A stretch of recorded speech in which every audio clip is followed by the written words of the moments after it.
If you meet me at the corner of Russell and Albina, just about a block from Mississippi Avenue, I'll take you to a house where they hang carpets on the wall. And if we go there on a Sunday, there's a song I'll take you through.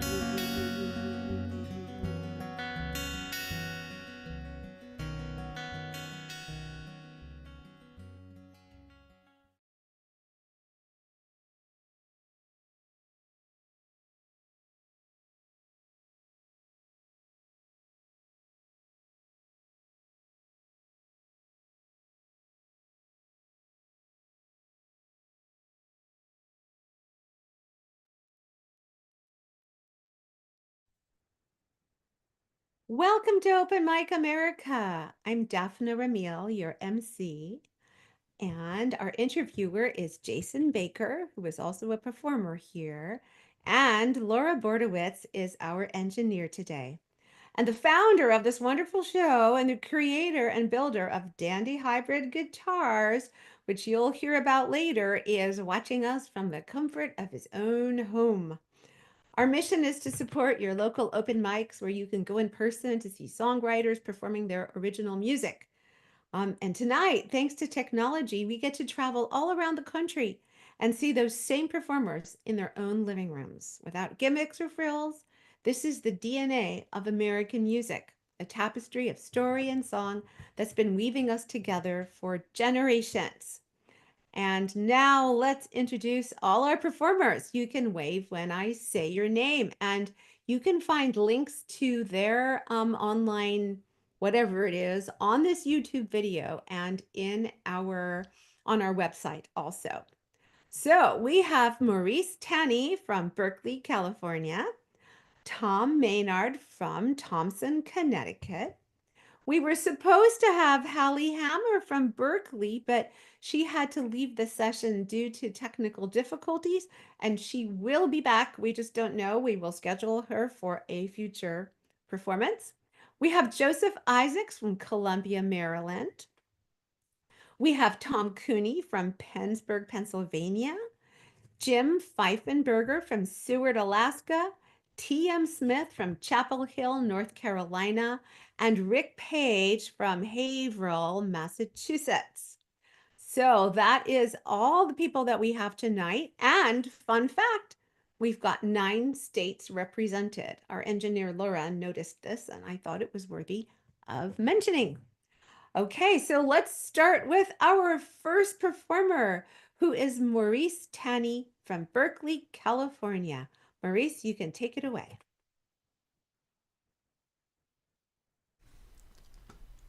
Am I unmuted? You are unmuted. I am unmuted. All right. I'm going to play a couple of songs here that are fairly new, and so they've still got that new song smell to them. So if there are any problems with them, think of yourselves as early adopters, and that's what you get. This first song is about 2 guys who are old friends who have been meeting at a bar for years, discussing their personal relationships and problems with the world. And in this song, they have they originally they were in a cab, and they were both going home and dropping the first guy off, and it picks up with the conversation as the first guy's leaving the cab.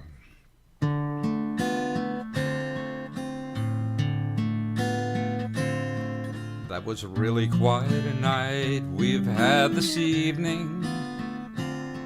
We've left nothing on the table in this bar. And after all the hearty laughs and bitter grieving, not a thing has changed, and still here we are.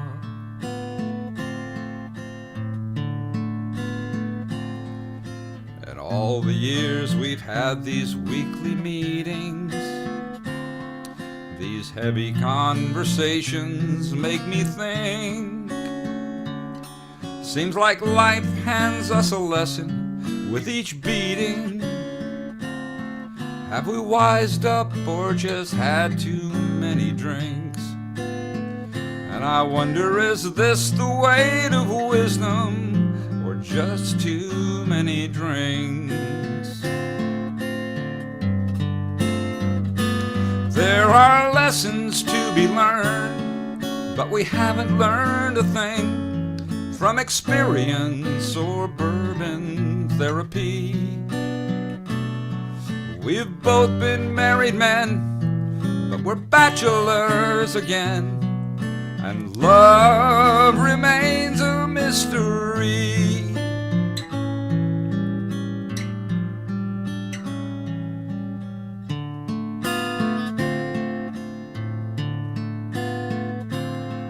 Our research on the subject is exhausting, submitted for our weekly peer review. But our findings are not worth the drinks they're costing, and our peers like us are fools. Yes, our peers like us are fools.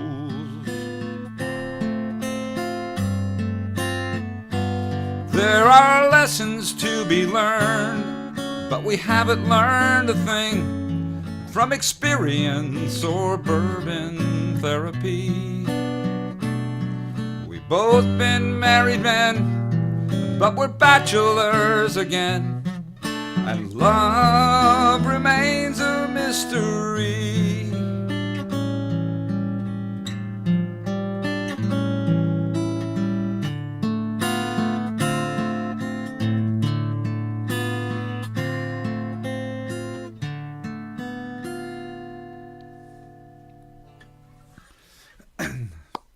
Hey, everybody. Wow. All right. And for my second selection, this one I really I know this one even less than I know that last one. These are, like I said, they're fresh. So this is a I'll let the songs explain themselves. It's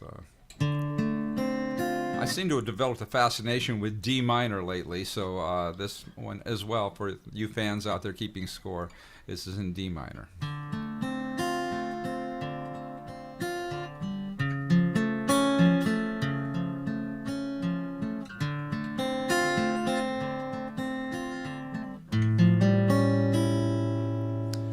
That love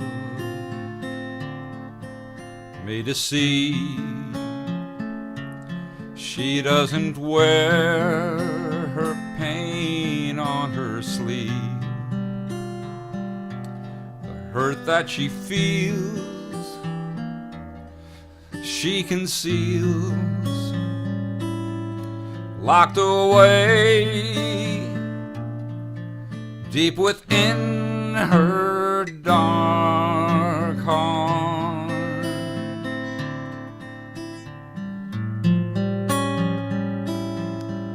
She hides her regrets,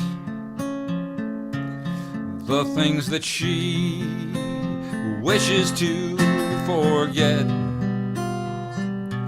The graveyard of tears, secrets and fears, out of view, deep within her dark heart.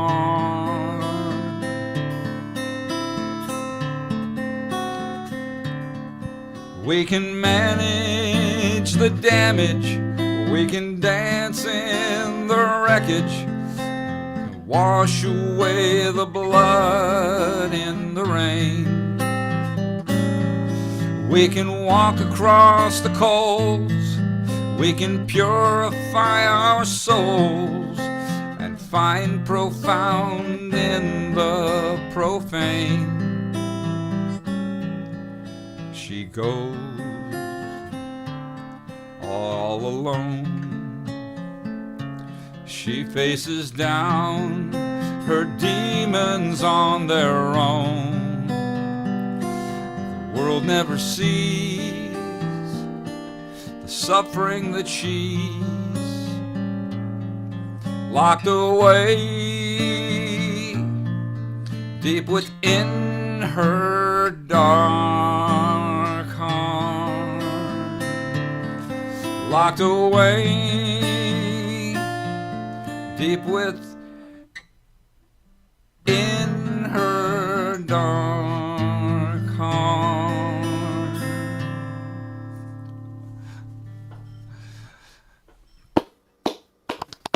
That's awesome, Maurice. Wonderful. Wow. Oh my gosh. Wonderful. Beautiful, beautiful. I bet Jason wants to ask you some questions about those beautiful songs. So, we can now. Here we are. Oh, there he is. Thank you, Daphne. You're right. I do have some serious questions about the. So I'm looking at your website, and I have not heard your music before, and I listened to a few things, and these were very different and interesting. You're going in a new. Maybe you've been doing a lot of this, but I found the phrase, the evocative phrase, "twang noir." That a reviewer came up with that one. But it's pretty good. That last song had a certain twang noir, her dark heart, and the first song, Bourbon Therapy, is that the name? Yeah, Bourbon Therapy. Brilliant. So you described a little bit about the first song, what it, how you came up with it. It's just a description of this relationship, and it strikes an interesting balance between sort of pathos and a detachment, as it were, in what you're doing. Is that sort of the way you're approaching this? It's very evocative, but you're not being sappy, at least. Well, thank you. That song is it's actually a co-write with a friend of mine who was doing an album that just came out a few months ago. His name is Jim Brunberg. He had a band called Box Set, and he's a brilliant guy on so many levels. But he was doing this record that he was he described it to me first as a record of covers, and it was going to be like American standards sort of thing, like September Song, Nature Boy, stuff like that. And I said, well, we should do a duet with it, and we looked and didn't come up with anything that felt perfect, and we just said, well, let's just write something. And so we wrote this for that, and that's worked out well. I very rarely co-write, and so the process there was I handed him this about 2/3 done, and but it takes a tremendous amount of trust to put what you're doing into somebody else's hands, and this guy I trust, and he produced his version of the song on his record, and it's done orchestrally, with strings and horns and stuff. It's a lovely thing. Guy's name is Jim Brunberg, and the album is called Crooning Through the Apocalypse. Well, the music certainly was rather rich harmonically, for sure, on that first song, and the second song too. You have a certain interesting style going on there. That is got a jazz influence, I would say, or just whatever you want to call it. It was an interesting. I'm heavily influenced by jazz. It's but I've I touch on a lot of different bases, and I've got nobody telling me that I should be doing something. So anything that catches my ear may find its way into the thing, and I feel I have complete license to go whatever direction, whether it's Buck Owens or Steely Dan, it's Well, that makes a lot of sense, and with these types of stories you're telling, the drama is greatly enhanced. The prosody of that is working very well. So tell us a little bit about that second song, Her Dark Heart. Boy, who is this? Who is this woman? I say. Well, in addition, is any of this autobiographical, or people that kind of? I think I deal with the occasional muse here and there, but I've written a lot of murder ballads, and I always tell people that this is based on fictional characters and not necessarily about me per se. I think that any kind of reality can generally be enhanced by something creative along with it. So this song is it's sort of based around images of a number of people I know, and that I think. But I've the lyrics I write. If I took anything from my country background, it's that what I like most about country music is the linear narrative and the idea that I think there's two basic types of songs that are written. One is that you have these verses and they all come back to this center hook or chorus, or the other one would be a linear narrative where each verse builds up some piece of information. I think a classic song of that type would be like George Jones' He Stopped Loving Her Today, right? I mean, you start off with that song, you've already got the title, he stopped loving her today. So apparently something has happened and has changed his relationship. And as this story unfolds, verse after verse, you get more and more information with it. And by the time you get to the end of the song, you realize he stopped loving her today because he died.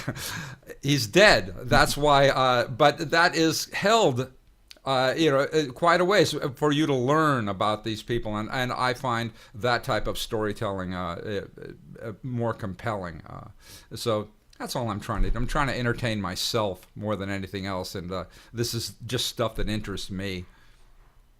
That's fantastic. And George Jones to Steely Dan to all those influences, it's wonderful how you're wearing those just as you wish. And I think I really appreciate what you're doing there. It's a type of that type of storytelling is obviously important for songwriting. So thank you for joining us, Maurice.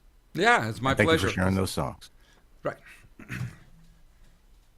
Thank you very, very much indeed. You bring some class to our show. You add some class to our show. It's got class already. And next, we have someone coming back to us. That would be Tom Maynard from Thompson, Connecticut. And he likes to participate in the North Reading Community Coffee House and Ellen Schmidt Open Mic in Boxborough and the Paris Center for the Arts in Westford. And these are all in Massachusetts. Take it away, Tom. Thank you, Daphne. Yeah, those are all, I'm a recent transplant to Northeast Connecticut. So most of the places I'm familiar with are places I've been playing for years, and back in the days when I was up in Massachusetts and southern New Hampshire. So, still looking in the general area down where I am now for possibilities for open mics and performance. So that's just ongoing. This is a great venue here, Open Mic America. I really appreciate being able to come here and be part of this, and so grateful for the support of the musical community that you folks do. A couple of songs that are older. This first song I'm going to do it's a fairly old song. It's actually kind of speaks to the time when I have 3 sons, and I'm not going to pull out an accordion and start playing the theme song to my 3 sons. But this is a song about and for my sons, and it was written around the time when they were getting old enough to step out on their own. And now they're much older than that. So anyway, this is called Father's Song.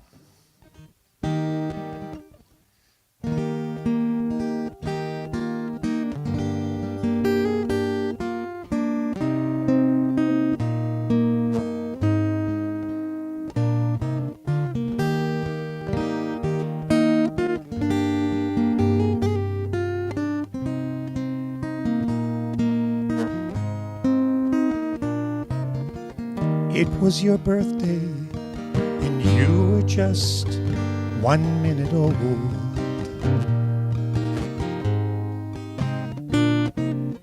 All that I felt then seemed more than one heart could hold.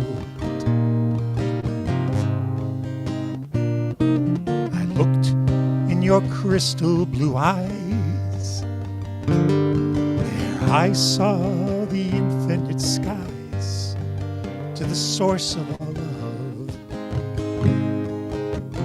Flying high, I took you and held you. I saw the first breeze in your hair.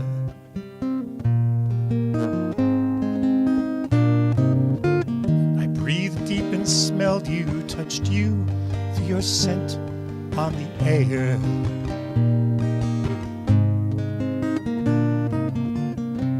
I bent with the weight of my need to be more than I believed I ever could be.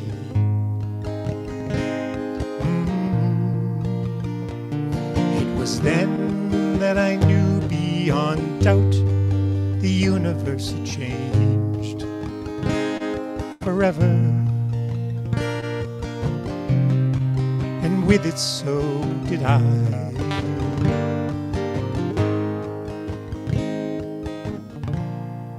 I was your father.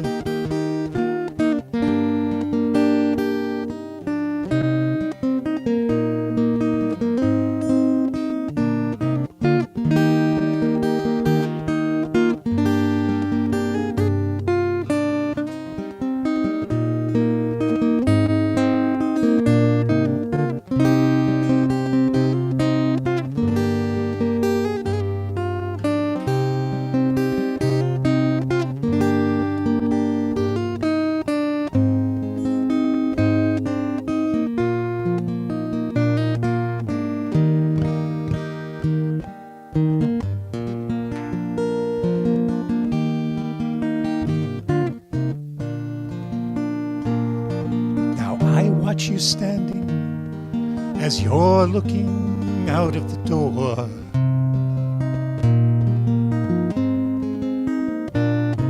And only a step lies between now and all that's in store.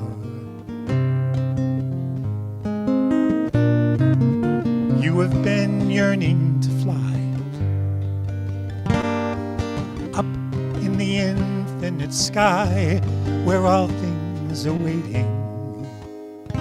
Time to spread your wings, and all I can hope for is that I have given enough. And all that I've taught you, the lessons were grounded in love. I've given you all I can give. Now this is your time to live. It holds so much promise. Be free now. And now it's so clear yet again that the universe is changing forever. And with it so will I.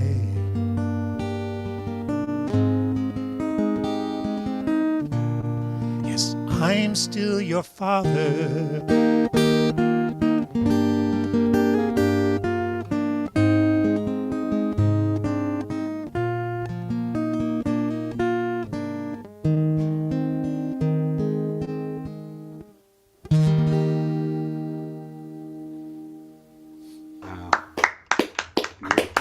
Thank you. I had meant to turn on my little guitar cam, so you missed that whole song. Gee whiz. Not that it matters. So we got the camera on now. So this is a song, more recent song, came out of the time of the pandemic. I was involved with a songwriting group that was being led by Peter Mulvey. And so we had some prompts that were coming our way. And in this case, the prompt was stare it was Into the Fire. So anyway, this song is called Stare Into the Fire.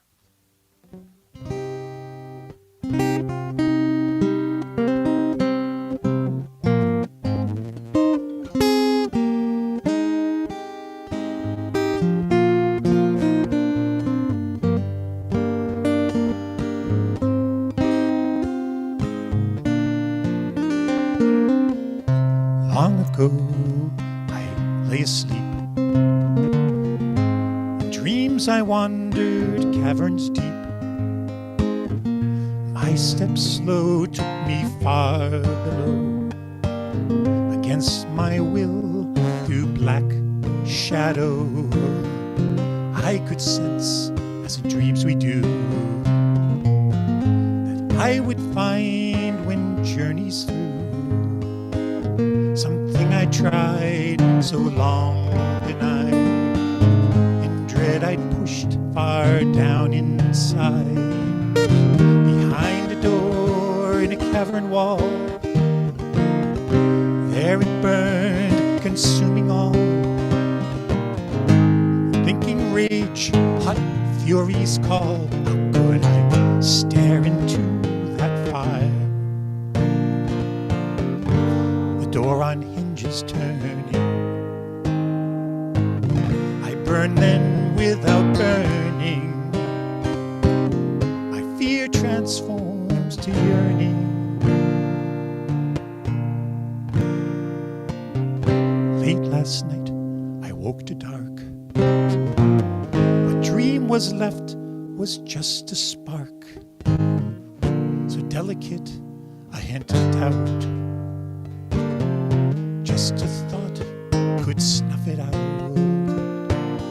But slowly, as if the way I breathe was just the air a spark might need.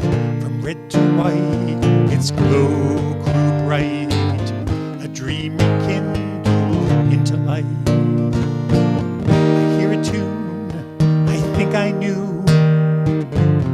A song is born as embers flew. The muse's face in flames shines through as I stare into the fire.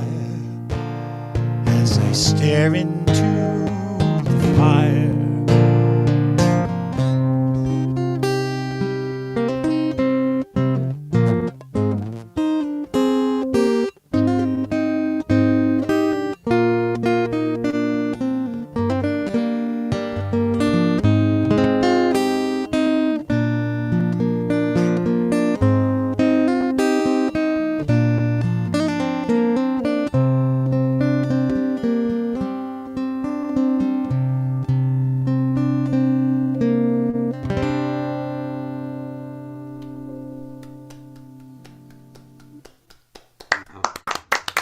Bravo, bravo.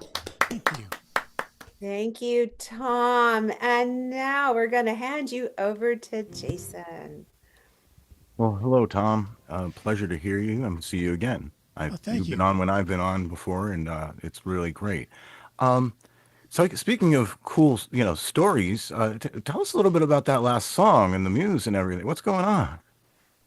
Well, I mean, the song is the fire piece woke up in me a memory of a dream or a journey, maybe of many years ago.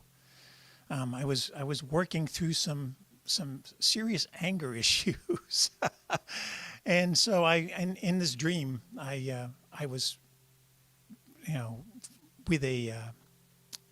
with some kind of a I don't know what you call it, some journey mate who was bringing me down into a cavern, and there was a door there, and behind the door was my anger, and I needed to open it, but I was terrified of that. So the first part of the dream is a recounting of this journey that I had. I think in terms of the coming forward and thinking about what it would mean today to have some kind of a dream, but the kind of dream that slips away from you as you're waking up. So in my mind, I had this image of waking up and holding on to the spark of a dream, not really remembering quite, but so the song itself ends up being a song about writing songs. Right. Indeed, about the inspiration that comes in there. That was fun. But it is interesting that that's a pretty intense exploration, as it were. Yeah.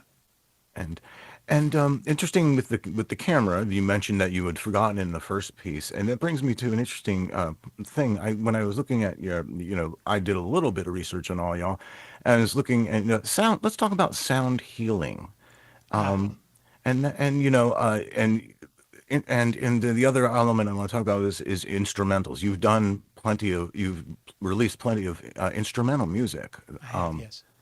So tell me first what sound healing is to you in your world. Yes. So there was a period of time when my wife was into taking classes in holistic nursing. She's an RN, so she was off on this exploration of her own, which included this concept of vibration and frequency and using music and or sound to bring balance to the body, which I think makes a lot of sense. There's, we sort of live in this place of all this frequency and vibration where we're soaking in frequencies of radio and microwave and all this other stuff.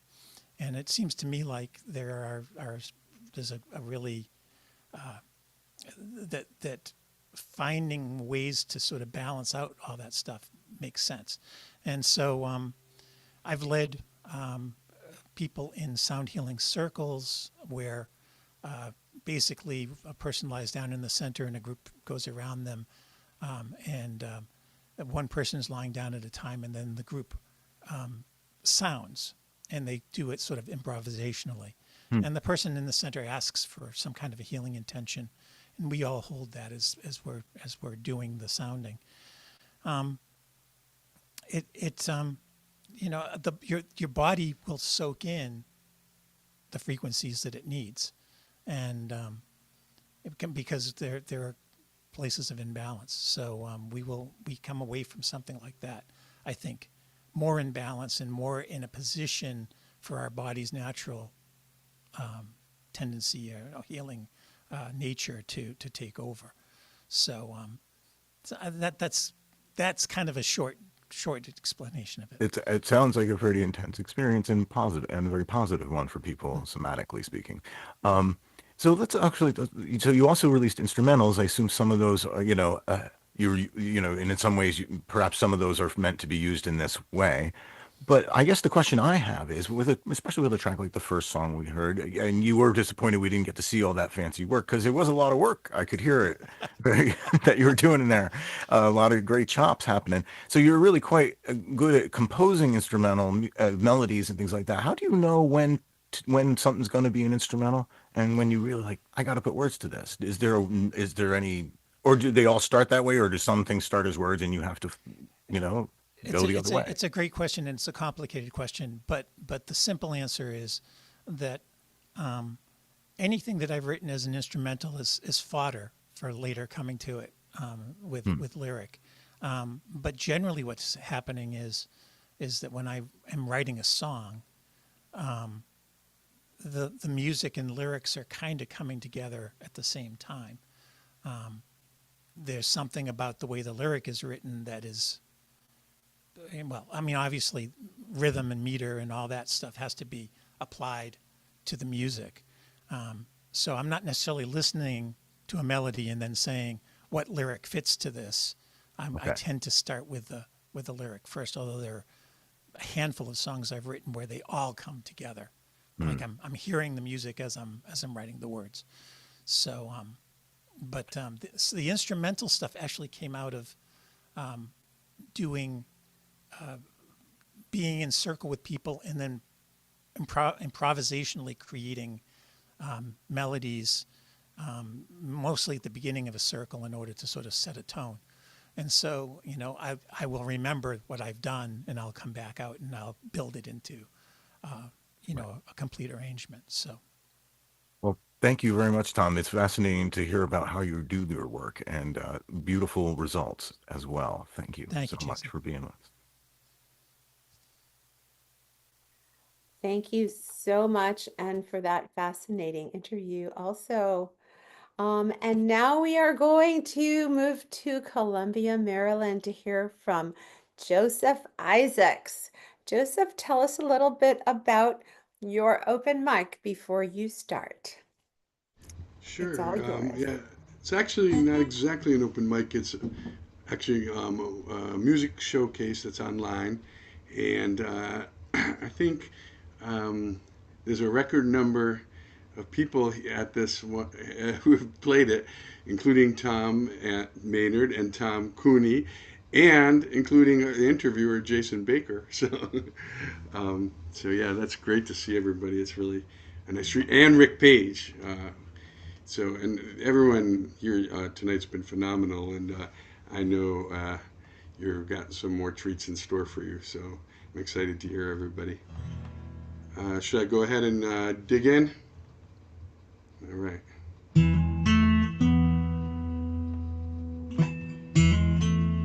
I'm going to do my two latest songs.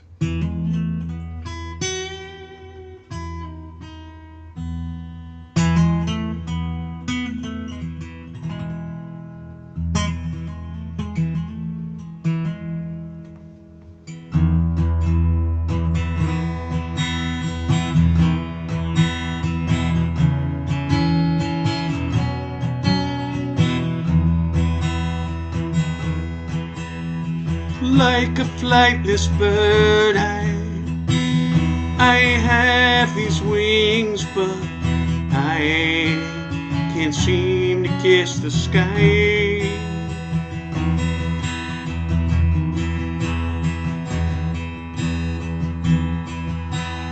Like a numberless clock, I have these hands and face, but I can't seem to make the time. It's not that I am lost, but know exactly where I'm at. Just I got this sinking feeling like I'm on the wrong side of the map.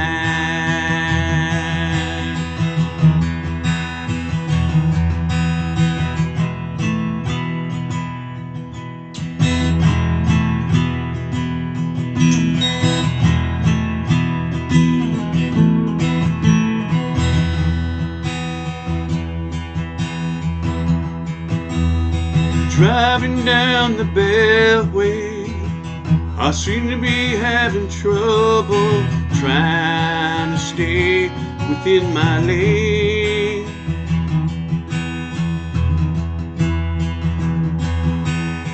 Punching in at work and heading to the cubicle and slowly going insane. Not that we've lost focus, we know exactly where we're at. It's just we got this sinking feeling like we're on the wrong side of the map.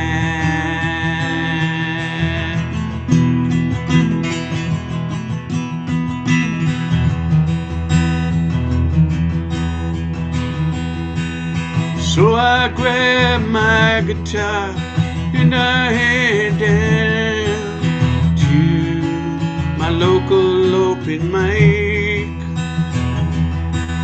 Don't know if anyone's listening, but at least here we can be a little bit more what we really like.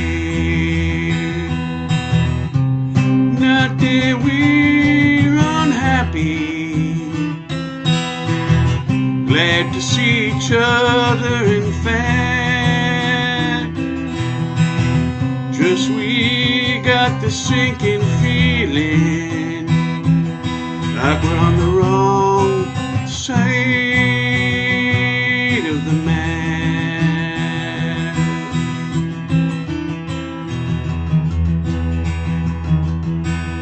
Like a flightless bird, I have these wings, trees, but I can't seem to kiss the sky.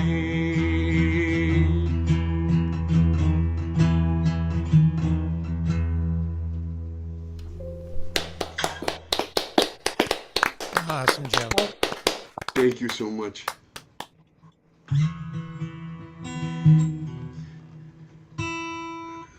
This is my latest one. I wrote this a few weeks ago. I can tell you exactly when. I wrote it October 21st. The reason I know that is because my wife and I were off on a vacation celebrating our 30th anniversary. But I did bring my guitar.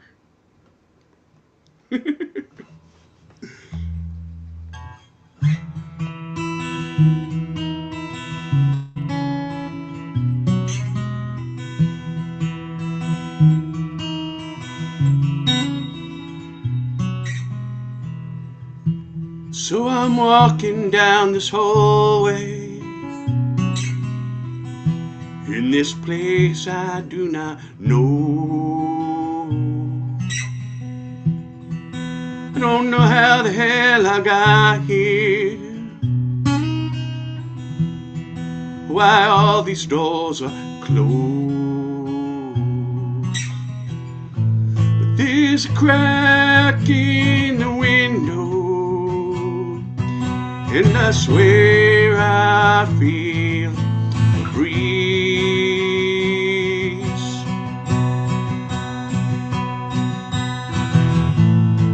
You know the view is partially obscured, I can sense its beauty. Whoa, whoa, this holy light. Whoa, whoa, this holy light.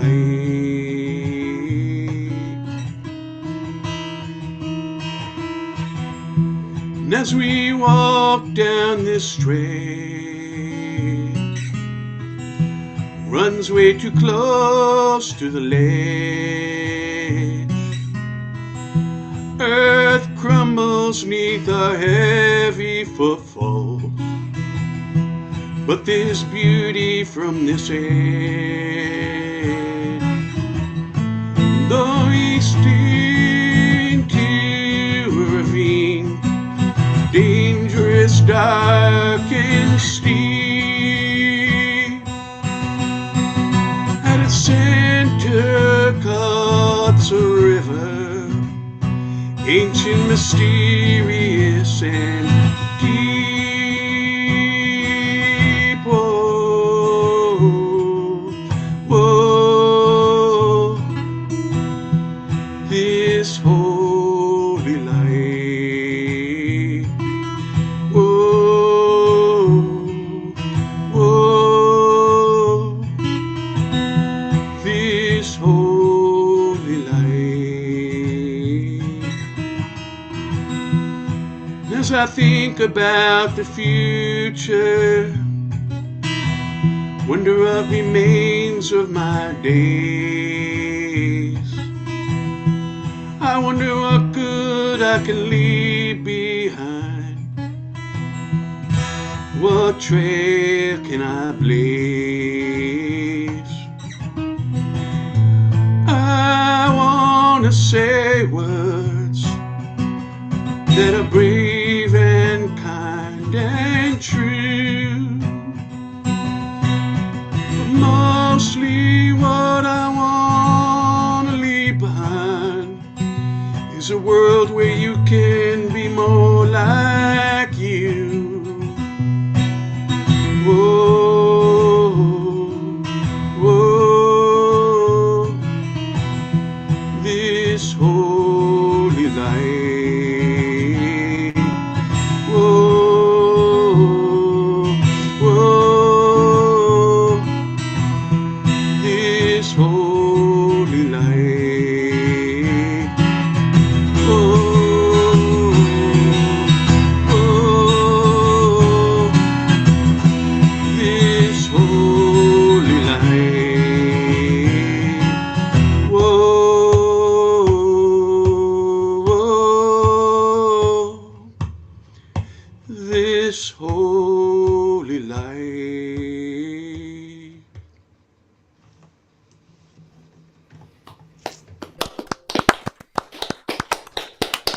Hey, Joseph. Wow, those songs were quite different than some you've performed in the past here. They're beautiful. Yeah. And now we're going to get Jason, and you can have a conversation. Thank you. Well, hello, Joseph. Hey, Jason. It's nice to see you again, It's buddy. great to see you again. And so, Music Matter Showcase meets Open Mic America. Boom. We are here. Wow. Oops, Yeah, knocking my mic the out. two I'm so are. excited. I'm knocking things over. Uh, so yeah, man, it's really great to see you and see you perform. And yeah, Daphne is correct. Those were a little different. And Mhm. but one thing, you do have a hallmark of writing intimate sort of songs. Sort of these, Mhm. yeah, and something about the suspended chords and all that really gives it a Mhm. sense of intensity. Um, but these songs were intimate, but also had some scope, as I would say. Mhm. If you know what I mean. You were talking about big thing, even though this is again that intimate style, your personal storytelling of of what's happening inside of your head. Mhm. You were also tied some pretty big ideas here, including that last Yeah. one. Was would you consider that a specifically religious song? Actually, not really. I think of it Perfect more. answer. I think of it more, I guess, as a spiritual rather than religious song. Like, I mean, I feel Gotcha. like there is mystery and there is like things that we don't understand. I'm not a person who like believes that there's like a particular religion that has it all cracked and they have all the answers and you can go to them and just find out everything. But I do believe there's more than we understand, and there's things that are ancient and old, and music really, is central to that. I have another song where my first line in it is "I pray with this guitar," and I feel like that is like that way for a lot of us, whether we call it prayer or something else. But I think a lot of us had that experience of like we're channeling something like wiser than our conscious mind, and so yeah. So, I mean, what is your songwriting process? Would you say lyrics first, music first, same as or comes to you all at once, together? Well, Daphne is Take time. exactly right that those two that last I just did were a little different for me. Hmm. And so it is interesting. I'm kind of exploring just letting go a bit more and just letting the muse like do a lot more of the lifting and just seeing what happens.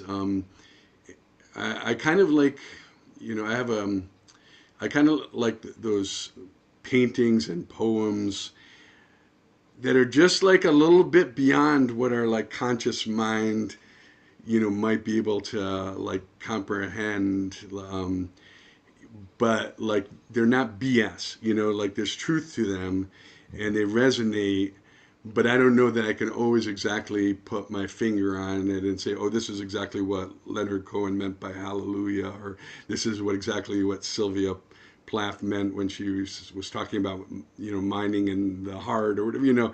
It's just like it's like a little bit beyond me, and that's like those two songs. There's some dreamlike images, and I have a sense of what they're about, but I couldn't say that they're like my interpretation of them is more valid than your own, because these were things that came to me sort of like dreamlike images, and I sort of have my sense of them, but if somebody else came at it in a different way, I'd be completely happy with that.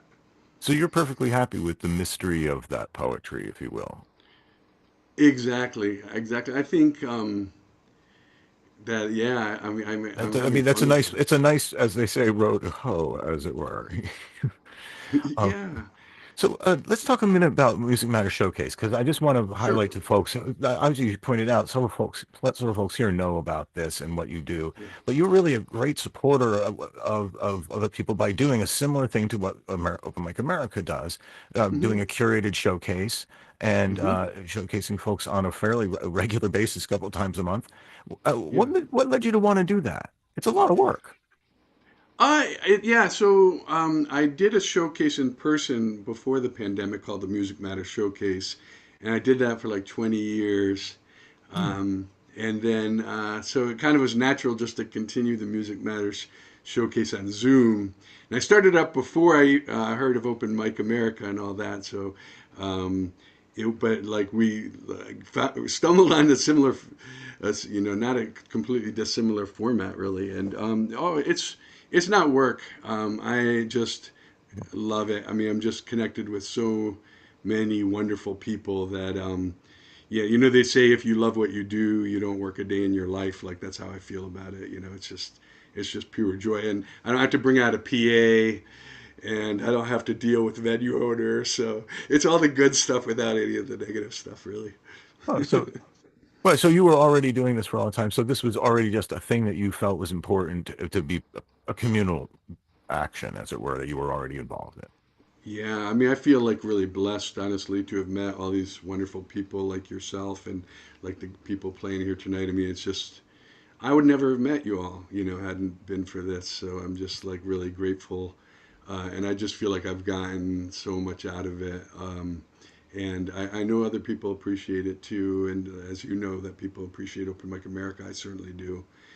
Yeah, so I think these things are great. I think this is like, especially, I mean, everyone's feeling differently, but I think a lot of us have been upset recently, with the events in the world at large. And like, I think like having havens like this are super important. People come together and just like, support each other and remind each other to not give up and not to give in and all that. So. Well, thank you. And we were really grateful you were able to join us here on Open Mic America tonight. Thank you so much, Jason. Take care. Thank you so much, Joseph. It's interesting how we learn a little bit more about you and your music every time. That's great. And now we are going to hear from our second Tom of the night. That would be Tom Cooney from Pennsburg, Pennsylvania. And you can find his website on the YouTube, also on openmicamerica.com. And he likes the Philadelphia Area Songwriters Alliance open mic / Philadelphia Folk Song Society combined open mic. And he has a music release that is recent. It's a new album with the song I'm With You, dropped today on Bandcamp. So welcome, Tom. Sing for us. Hello, everybody. Thank you. And everyone sounds fantastic. Good to see so many familiar faces and some new faces. Both songs I'm doing tonight are from my new release, I'm With You, which I dropped on Bandcamp today.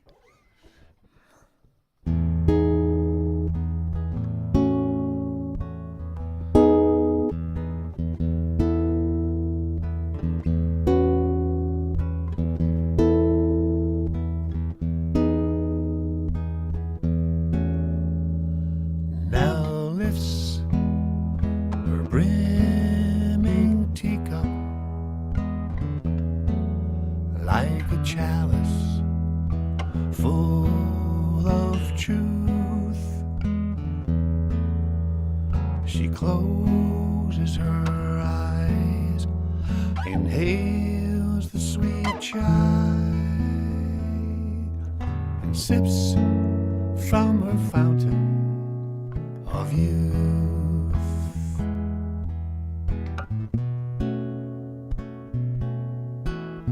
She comes to this old cafe table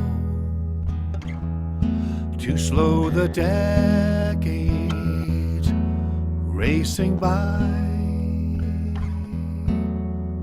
alone or with a lover or stranger,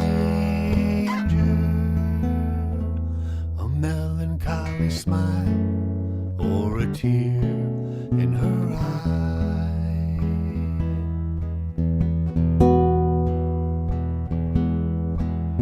To quiet the endless longing, to still the heart in need, too ready for the sweet nothing.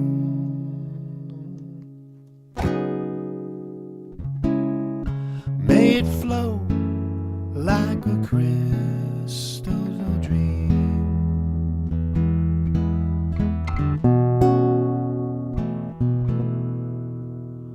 Nell settles her cup on the table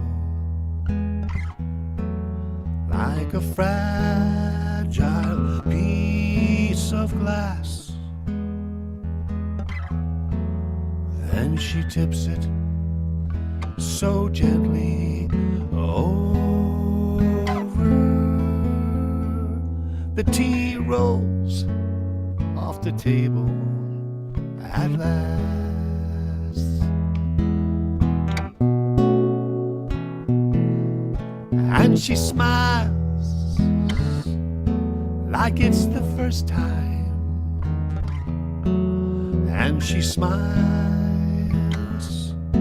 like it's the last. Her eyes are the piercing sun at midnight. Her mind free of future and past.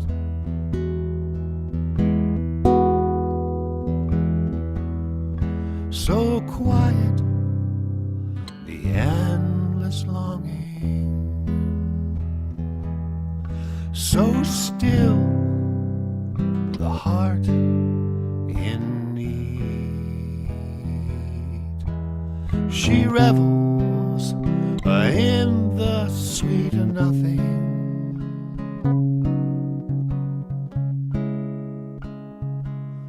And life flows like a crystal dream. Life flows like a crystal dream. Life flows.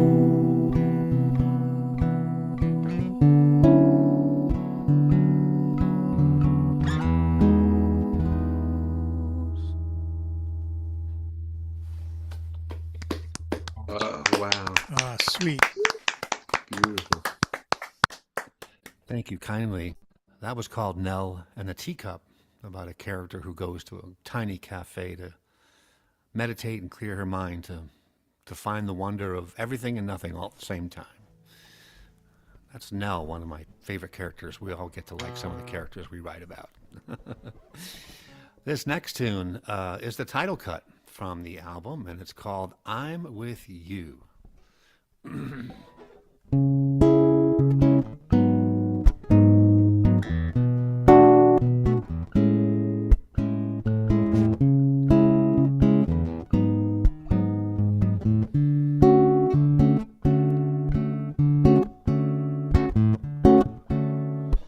Hey, I'm the all-night jazz DJ. Yeah, it's Mort's report. So keep that coffee on. I'm here all night long, right by your side. Of course.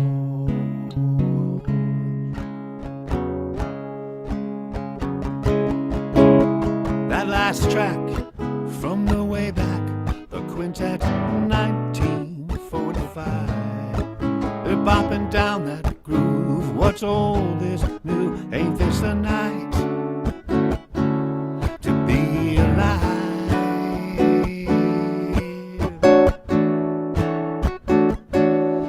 To those working hard on the midnight shift, to the night owls on the moon, to those rising early to seize the day, I'm with you, I'm with you.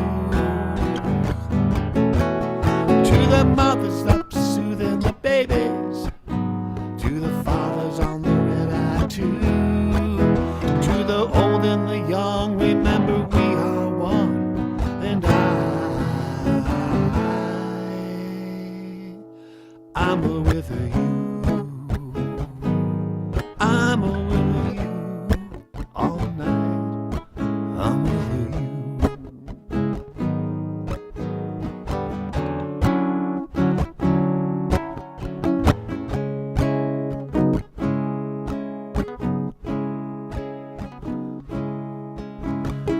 Next tune goes out to the world with a shout. It's a prayer from me and you. It's full of fire and hope, and it throws a rope. We need love, and we need it soon.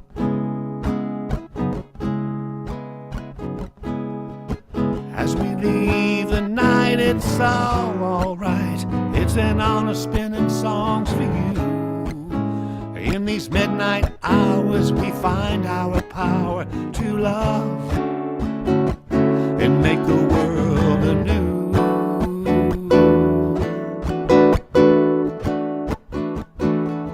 To those working hard on the midnight shift, to the night owls on the moon, to those rising early to seize the day, I'm with you, I'm with you. To the fathers up soothing the babies, and to the mothers on the red-eye tune, to the old and the young, remember we are one, and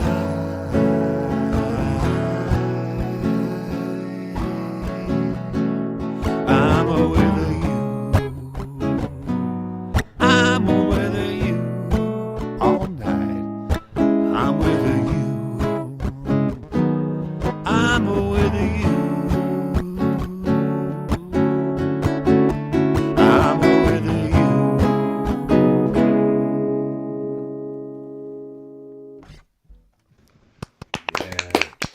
Yeah.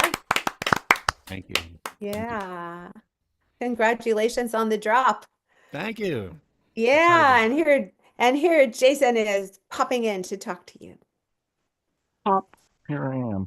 And hey, Tom, Hey, that was Jason, good to see you. wonderful, and it's great to see you again. Always good to This see is you. a great night because I get to see so many people I know and have and love very much. I want to say first how delightful it was to watch you performing that song. You were very happy performing that song, and and I was thinking about the music of that song, and I was gonna say, you know, Donald Fagen is gonna get nervous when you're in the room, but the truth is they never wrote anything quite so charming and positive. It's funny They're you very mention- cynical it's funny relative. it's funny you mention that because if you know Donald Fagen's The Nightfly album, Yes. he's posed as a jazz DJ on the cover, and he dedicates the album to Mort Figa. This song was driven by and dedicated to Mort Figa. That's why in the first line is, "I'm the all-night jazz DJ." Yeah, it's Mort's report. Yeah, well, the Nightfly popped into my head, but of course, your advanced chordal technique, of course, is also well on display. But just as you pointed out to me in our interview when you interviewed me for a podcast, you said something very kind to me, and I'm going to say it right back. You had your chops really well in service of the song. You've got amazing music theory and jazz abilities here, but the song is always seems to be primary in your mind when you're performing. So maybe you could tell us a little bit about how do you do that? How do you restrain your clearly deep and respectable knowledge of music theory in service of a song?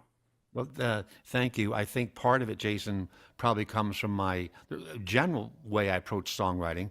Of course, songs come from different places sometimes, but in general, I'm baking a concept or an emotion or an insight that leads to a burst of core lyric, and it has a groove and a rhythm to it.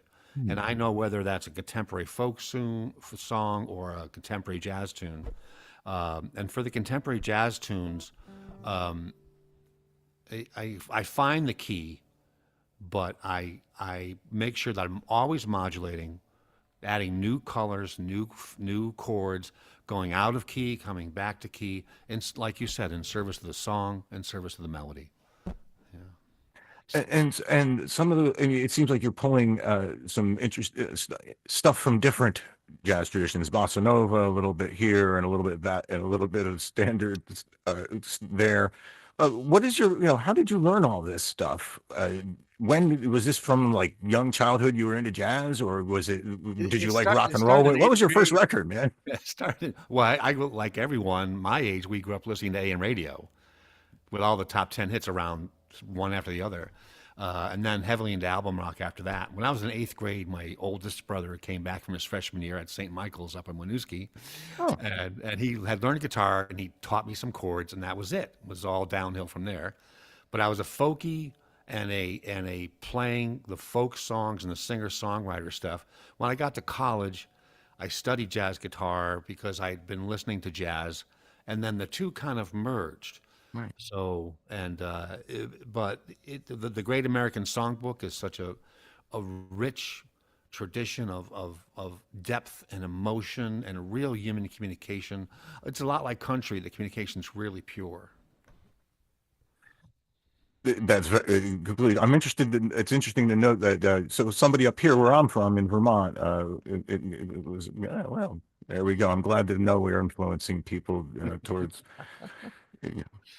Well, hopefully good things.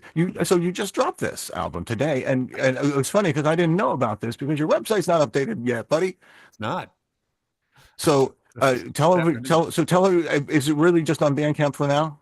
For now, and it's Tom Cooney #2 on Bandcamp. That's how you can find me. My first album is out there too, Of course. and I'm very excited about this one. It's very eclectic. I think what Joe Isaacs had said is really important. Pursuing the muse and let the muse lead you around the corner, and it is. I'm trying to live in service of getting out of the way and letting the feeling and the music You seem to have lost Tom for a second. happen, and then applying your technique to it. Sorry, you froze there for a second. I didn't mean to interrupt you there. Yes. I think that I think you've succeeded, and as well as Joe has, in letting the muse take you where you need to go. And lovely tunes. Thank you. So Thanks, glad to Jason. hear new music from you. Great to see you. Thanks for being here. Yep. Daphne, you're muted. There we go. Okay, I was being a good girl and not making noise during the whole thing. So now we're just taking a little bit of a stretch break because we want to talk about free guitars. Yes, did someone say free guitars? We did. Everyone who is on this show, performers and volunteer hosts alike, gets a ticket in the fishbowl for the annual drawing for one of Capo Dave's Dandy hybrid guitars. So what makes it a hybrid? So here's a little story that Dave likes to tell about it. If a good archtop guitar got married to a D28 and had a kid, their kid guitar would sing like a dandy. So you'll find a link to the Dandy hybrids at the bottom of the openmicamerica.com homepage. And usually Dave is here in order to show us the fishbowl, but he can't be here today. But rest assured, he's putting each of your names in that little bowl, and there will be a drawing later. And as long as we're talking about people who can't be here, I'd like to shout out to Charlie Hewitt, who has performed on our show many times. And he is now recuperating in Destin, Florida, feeling much better, and we hope that he'll be able to make a show soon. He had to cancel due to health issues, but we're rooting for him. So shout out to Charlie Hewitt. All right. And now Jim Pfeiffenberger from Seward, Alaska. So he performs and listens to acoustic music at the Tidewater Tap House in Seward. And he's also organized and hosted songwriter showcases in Seward to highlight local talent. That's what we want to hear. He's on a bit of a hiatus from performing for the next several weeks, and his next performance will likely be at the annual Anchorage Folk Festival in January of 2025. I can only imagine it will be rather chilly over there, so probably indoors, right? Yes. Okay, welcome, Jim Pfeiffenberger. Okay, thank you very much for having me, and hello from Seward, Alaska. I'm going to start with a song that I wrote called New Moon. It goes like this.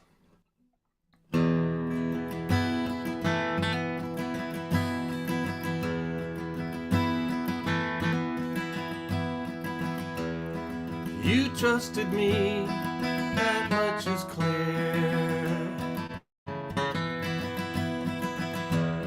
You caught my eye, I guess I caught your ear. I filled it with lies to cover my fear.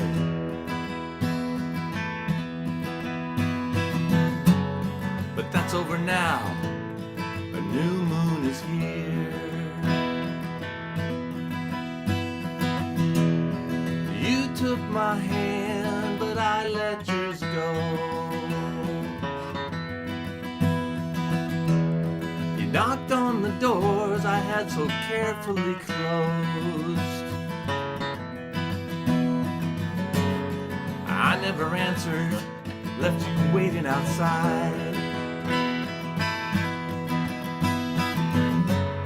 But that's over now, there's a new moon on the rise.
Gave me a chance to go undefeated. When you looked in my eyes, I hope you saw what you needed. You weathered my silence with your devastating ease. But that's over now, there's a new moon shining on the seas. If I could talk with you now, you know I'd empty my heart.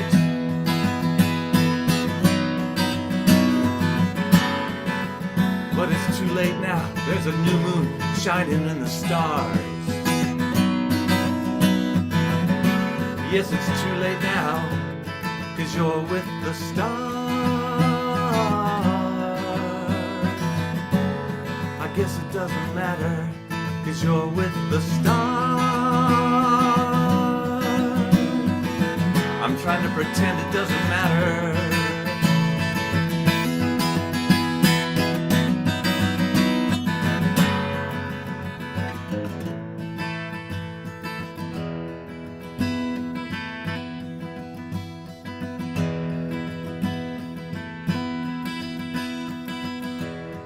You trusted me, that much is clear.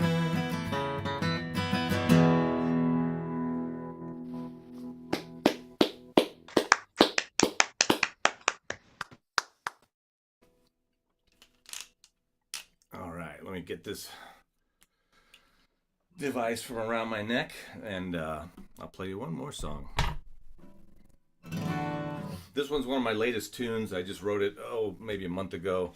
When I was traveling down the lower 48. I mean, that doesn't really matter. I don't think that affected the outcome of the tune, but that's where I was. And it's called Miracle and a Mystery, and I hope you like it.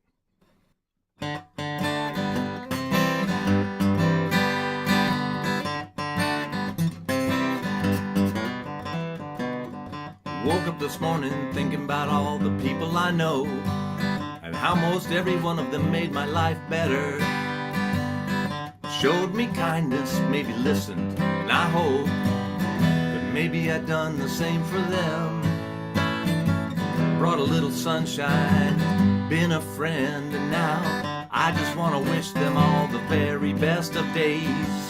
And I hope all good things will come their way. I just want to tell them all how much they mean to me. And to all be alive at the very same time is such a miracle and a mystery.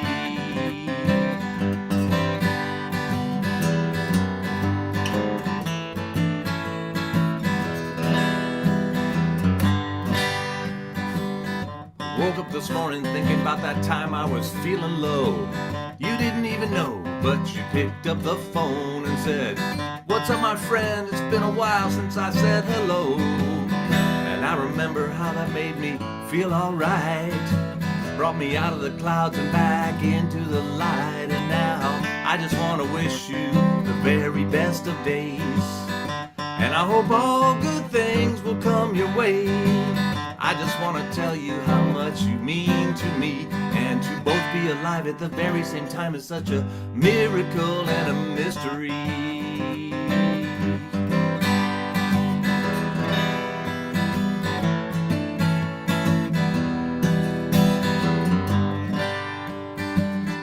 Woke up this morning thinking about you.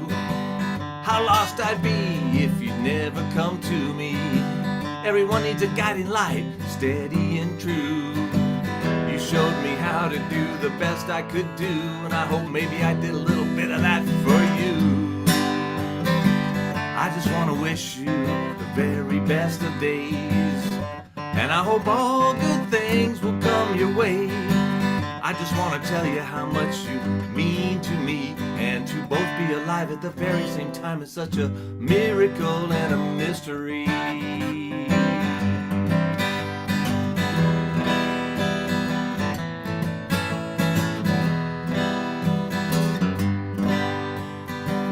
I just want to wish you all the very best of days. And I hope all good things will come your way. I just want to tell y'all how much you mean to me. And to all be alive at the very same time is such a miracle and a mystery. Such a miracle and mystery. You're a miracle and mystery. It's all such a miracle and mystery.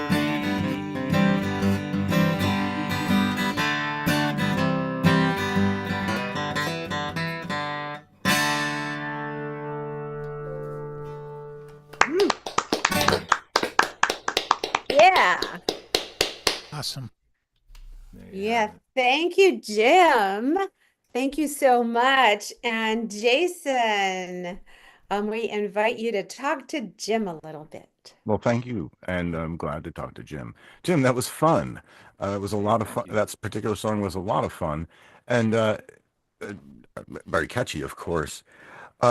So you have a, I looked at your, I was looking again. I looked everyone up a little bit, and you had some interesting things that sort of caught my eye. You're a musician, of course, but you're also an educator and a retired park ranger, and you run something called Alaska Sonic Arts. Well, so you're busy after your retirement, eh? I do try to keep busy, and music has become more central to my my daily life since I have retired from my day job. So I'm almost 2 years into that, and it's been wonderful to open up more time for music. Great. So with regard to that song, we've heard several songs here tonight. Interestingly, that there certainly seems to be a theme. So that's a second very positive and happy song. You looked happy singing it, but also sort of a muse song, if you will. As someone who's inspired you and that kind of thing. So where do you come up with your, what makes you write that down, as it were? What and again with the first song too. Maybe you could tell us a little bit about that. Sure. They're quite different songs in terms of their mood and feel, I think. And right. I really think in that last song I sung, I have made sort of a conscious effort to be open to more positive and upbeat songs.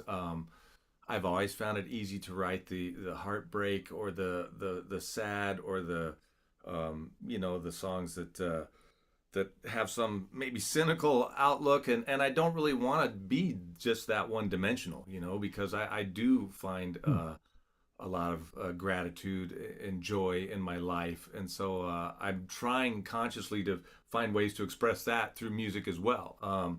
And so yeah, so I'm trying to write some more positive songs, and that's one that just really came fast. Some songs come really fast, some you work at more. Both those songs actually came pretty quickly to me, and came with music and lyrics at the same time. That's not always the case, but they kind of came as a whole package. And I'm sure a lot of my fellow musicians out there do this, but I was driving down the freeway when this sort of started to happen, and so I had the phone, and I sing it into the phone because otherwise I'll lose it, And so it's great to have that little memo pad right there to catch these things when they come, because they do sort of come and go. It's very fortunate. I do that as well, and I think thank heavens for the little memo feature. As long as it's better than trying to crash your car by typing it in. Exactly. So yeah, thank goodness you had that, so you're safe and you were able to share that with us.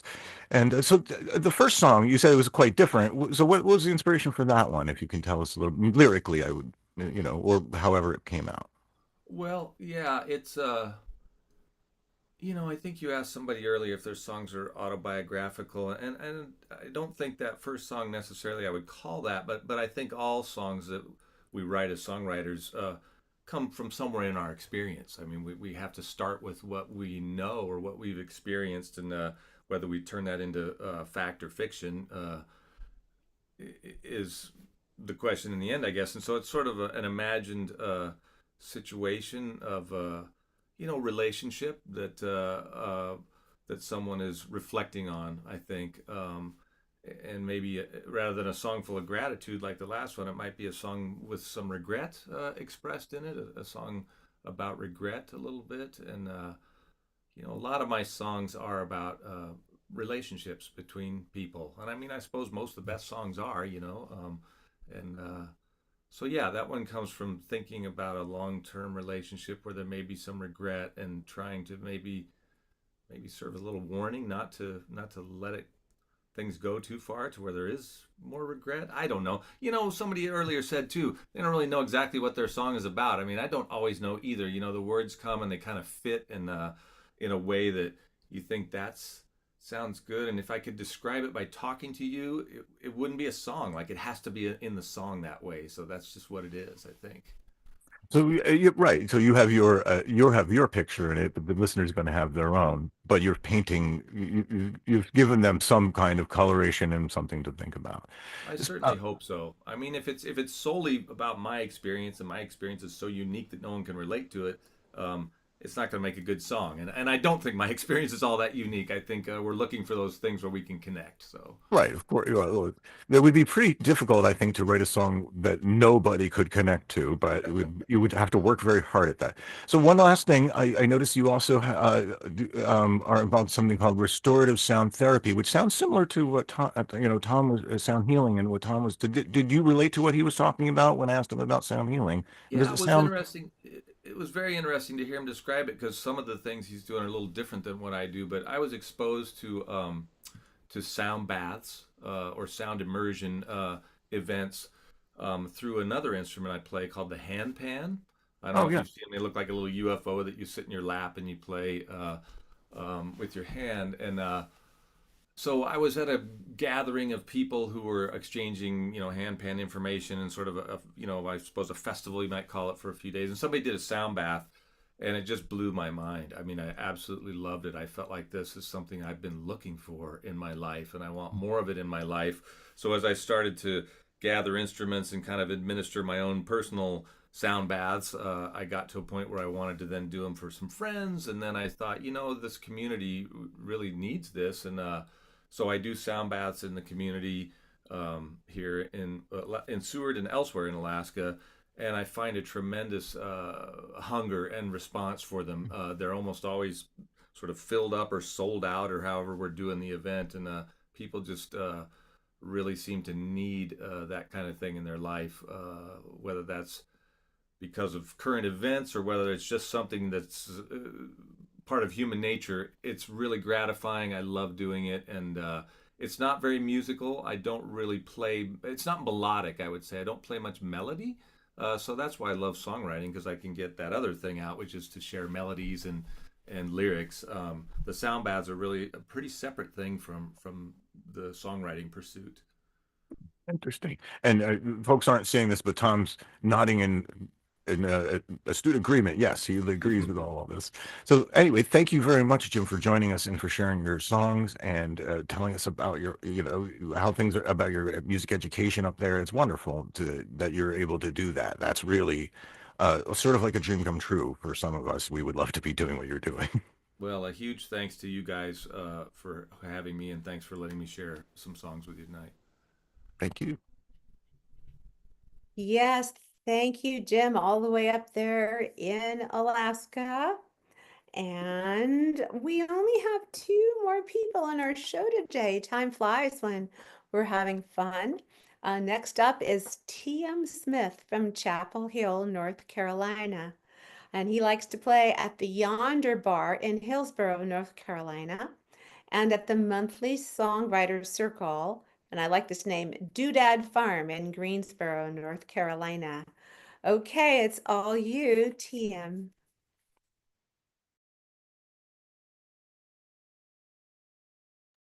You are muted, sir. Okay, I'm good now. Yes. I'm gonna adjust the hair.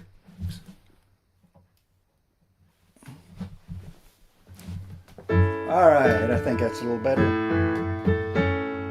Hi, yeah, my name's Tim, but you live in North Carolina, and people pronounce your name with 2 syllables. And if you go to Spotify and you look for Teeyum Smith, you can see the record I recorded last year. And if just 2 of you go to Spotify and listen to one of my songs, I will be in double figures. Well, this first song I'm going to do is unabashedly autobiographical. It's about something that happened to me a long time ago in California.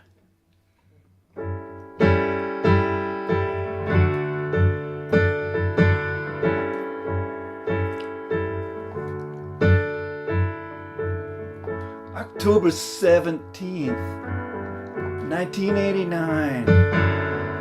World Series ticket. First time in my life. Candlestick Park, section 53. Up in the center field nosebleed seats.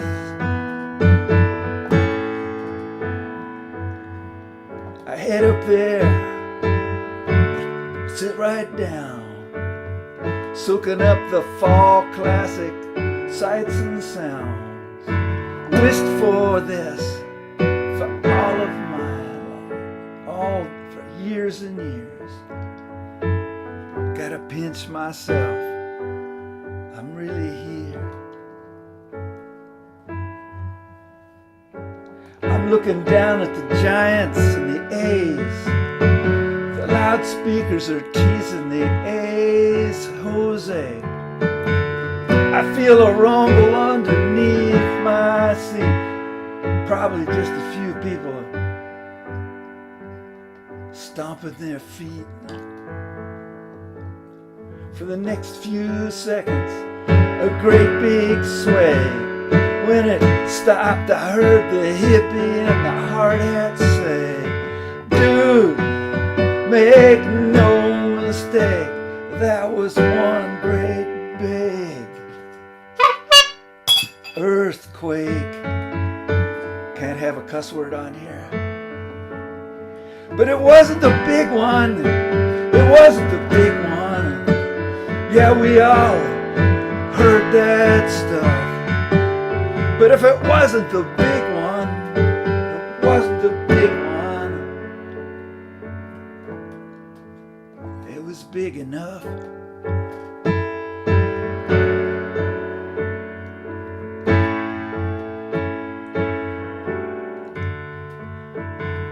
Then I looked at the aisle. I was taken aback, 'cause Up and down that aisle was an inch-wide crack. Right then I decided to get the hell out. And furthermore, feet don't fail me now. When I got to the ramp, they were still coming in. And I said to, hey folks, you might want to rethink. At the bottom, a guy with a TV showed that the Bay Bridge was missing a piece of the road. But it wasn't the big one. It wasn't the big one. Yeah, we all heard that stuff. But if it wasn't the big one, it wasn't the big one. It was big enough.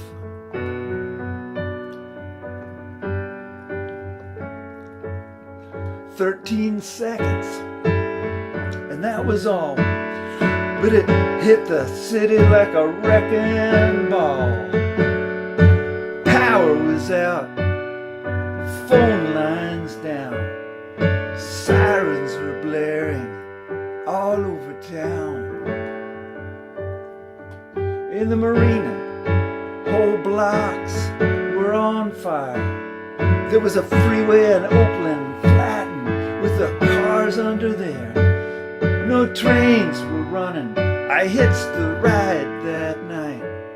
What a relief to get home, and everyone's all right.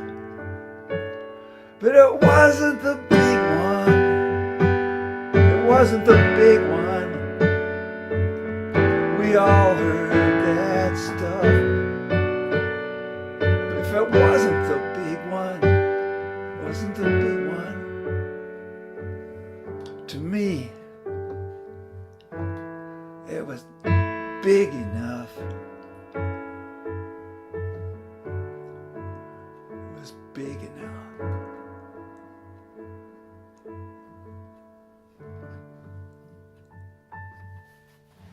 All right, slight adjustment again. Great song. So here we see, it's an unusually serious one for me.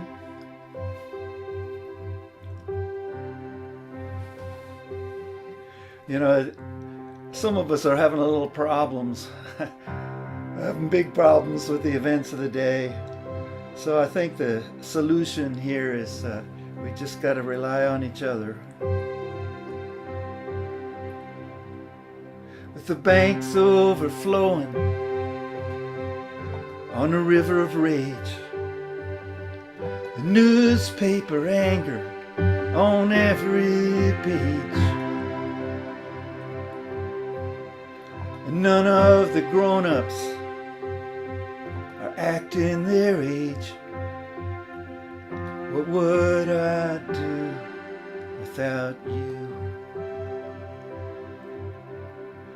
When I go through the motions, unsatisfied,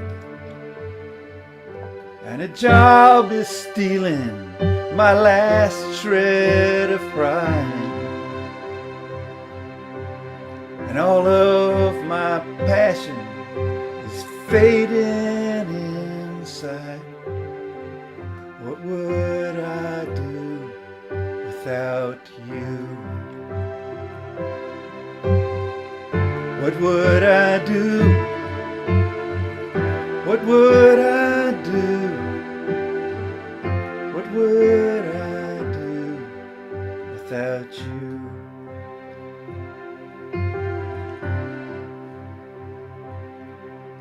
When there's no reason for reason, just exploited fears, and they only tell us what we want to hear.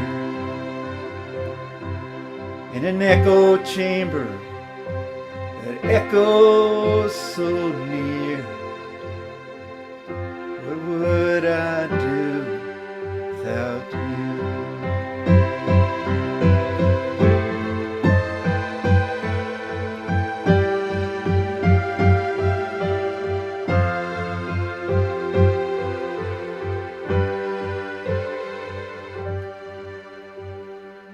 my sun going down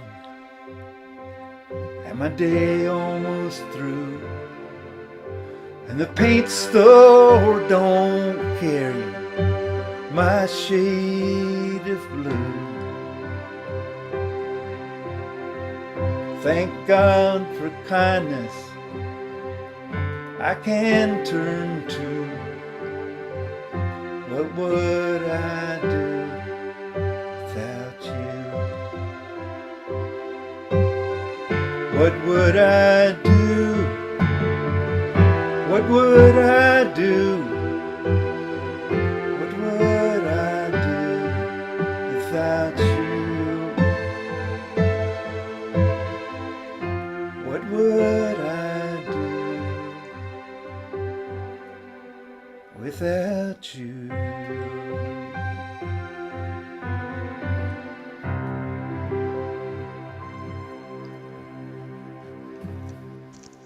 Wow. Beautiful. Bravo, Tim. That's an important song. Sure is. Okay. Jason, take it away here with Tim. Thank you very much, Daphne. Hey, you're welcome. Man, what a fun time. Thanks for having me. Well, yeah, Tim, Teeyum, as I should say it, right? Is that the right way to do it, Teeyum? Yeah, either way, you know, I got it. Southern, it might not sound I'm not right. Southern, so I'll just say Teeyum anyway. Yeah. We still say Teeyum up here in Vermont, so I don't know about All that. right. Well, Very good. Southern thing. That was an incredibly charming song. Oh, thanks a lot. And again, we have a number of lovely positive songs here tonight that folks are thanks for doing them second, so that we're all uplifted and everything. And really, a lovely sentiment and an important song. I would say I agree with whoever said that. I didn't know who said that, but I like it. And tell us some more about that first song and the story and the whole story of the earthquake. Like, how did you decide to write about that? Well, it seems like a good barroom story, I mean, I could have people on the edge of their seat if they're a baseball fan and say, that earthquake game, I was at it, And I said, well, that is kind of a unique story. Not many people have gone to a World Series game that got earthquaked out, and it's just rain maybe, snow even, earthquake. Nah, it's kind of one of a kind, so seemed like fodder for a song if it was a unique thing. So yes, a unique experience. So straight from your Facebook page, we have your own description of your music. Now this is fascinating: eclectic original songs, Celtic silliness, folk and country caterwaulers, land shanties, and love songs from soybeans to skyscrapers. My goodness. Yeah. So you have a heck of a lot of musical influences going in there, and I did listen to some of your music, and you have quite a lot of different piano styles happening there. Well, who really made you want to play piano? Who do you feel like you're emulating, or more than one? I grew up, taking like classical piano lessons, and doing scales and stuff. But sometime as a young grown up, I kind of ditched all that and just tried to play by ear and play with chords and stuff like that. And then and there's kind of two kinds of music I listen to a lot, at that point. Country music, I really like the piano playing of Floyd Kramer and Pig Robbins and people like that, and but I also listen to a lot of Irish music, like the late '70s bands, like the Bothy Band and Planxty and some of those bands, and and the Bothy Band had a clavinet, and I play the tin whistle and flute too, and so I play a lot of Irish music, and like country music a lot, so kind of all of that stuff, I have this book by Jimmy Webb where he goes on a whole chapter about what happens when you play a different bass note with a chord, and so I kind of experiment with that a little bit sometimes, trying to play, I'm not really much of a jazz player, but I do try to throw in like an augmented chord or a major seventh or something into some of my songs, and maybe I'm faking it a little bit. Well, I don't know about that. When I was listening to your stuff before the show, I was thinking of Mose Allison and folks Oh, like well, that. cool. Yeah, So, I think you're doing it right, man. oh, well, thanks. I love it. Mose Allison is a new one. A lot of people will say Randy Newman, I won't, I'm not going to dispute it. I mean, I don't have nearly the interesting chord changes he has, but Randy Newman is somebody I like. I really like Tom Waits a lot, you know, you could, it's kind of a clinic, in chord changes and Well, interesting words. interestingly, those folks both also though are very good storytellers, and Yeah. I think you like so that first song was very like you said, it was a great story, but you also have to tell it well, and I think you did. Well, Uh, thanks. so what's your I would say so what is your direction now? What are you going to do? Do you have an album out like that people can is recent, or are you going to be doing Yeah, it something was it was last year, last year? and Great. put quite a bit into it. Got music, got a full band, you know, to record with on about 2/3 of the songs. 12 of the 13 songs are originals, and they're um, a couple of them are Celtic, but a couple of them are country with a pedal steel, and some of Well, them are have like a jazz sax player on them and stuff. So it's a real eclectic mix. Well, yeah, so eclectic does seem to be, and it seems to suit you very well. So, way to go. Well, Good thanks. job on, just letting music be, letting the music be free. I think a lot of people get hung up on genres, and I'm glad to see an artist that's perfectly willing to flaunt that. Yeah, I can fail at several things at once. No Well, I don't problem. think you failed. I got to say, I think these songs were absolutely. I always say that last song was really touching and charming, and really great. A good thing to say and a good message to put out. And I think that's been a theme here tonight of folks coming up with, what are the positive things that we Yeah, can you put out really there? you really need. There was um, I uh, I took a class from Ellis Paul, the great singer Yes. songwriter, and he is it was either, I think it was him who said, if you're performing, if you can leave like a few minutes to get yourself into a space of gratitude, these people are going to hear your songs. You should be grateful for that, no matter what's horrible has happened to your day or whatever. If you can just get yourself in that space of gratitude, you'll perform a lot better. And I think this song is like about that kind of feeling of gratitude. That is a beautiful thought. And thank you for bringing your beautiful music to us and your wonderful piano playing. We've been all guitars all night. And because Howie wasn't here, we've been all guys, but we're still all guys, but well, except for Daphne.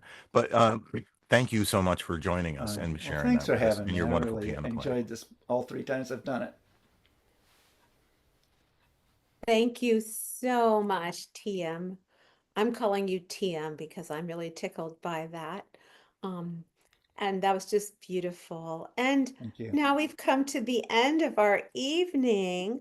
We have our last performer coming up from Haverhill, Massachusetts. He's been here before, and that is Ric Page. He likes to play at the North Reading Community Coffee House in North Reading, Massachusetts, One Broadway Collaborative in Lawrence, and the Dun Cow Acoustic Club in Durham, United Kingdom. So I suppose that is online, unless maybe you fly there and visit. But for now, Ric Page, take us home. Okay, I'm unmuted. Let me move this so I don't see my face. Just me. Okay, there we go. Thank you very much. And let's get right to the music. This is called Deck of Cards.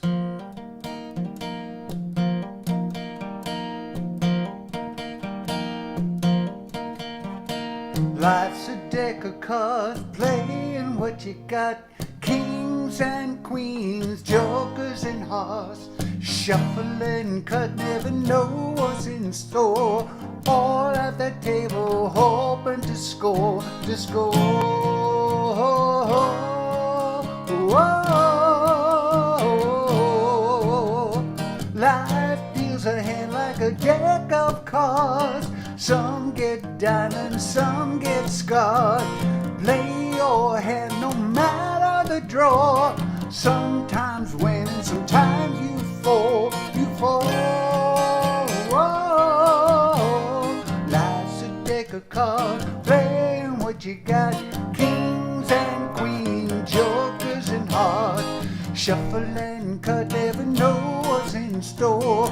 All at the table, hoping to score, to score. Whoa. Hearts make you love, but make you fight. Diamonds bring riches, but spades bring the night. Might get a flush, might fold your hand. We're all gamblers, please understand, understand. Yeah. Life's a deck of cards, playing what you got. Kings and queens, jokers and hearts, shuffle and cut, never know what's in store. All at the table, hoping to score, to score. Whoa. Sometimes you plush, sometimes it's real. Sometimes you lose what you thought you could steal. Stakes keep rising, the guts are high. In this game of chance, you laugh till you cry.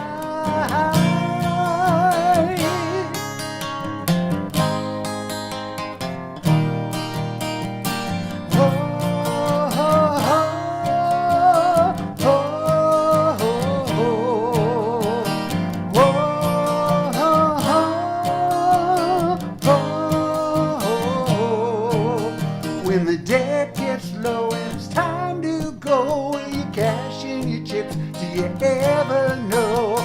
We're all gamblers with cards in our hands, trying to make sense of the game we can't plan, can't plan. Yeah.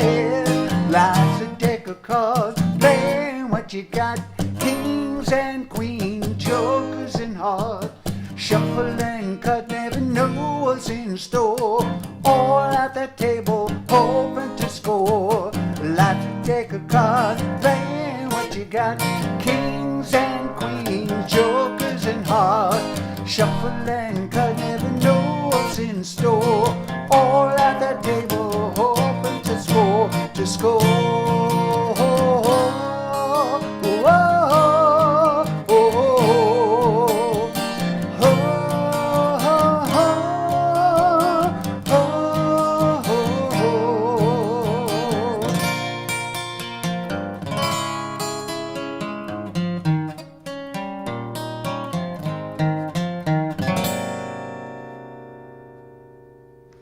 Woo! What an ending! Oh my gosh. Thank you. Guitars. Okay. This song is called Blur's Day.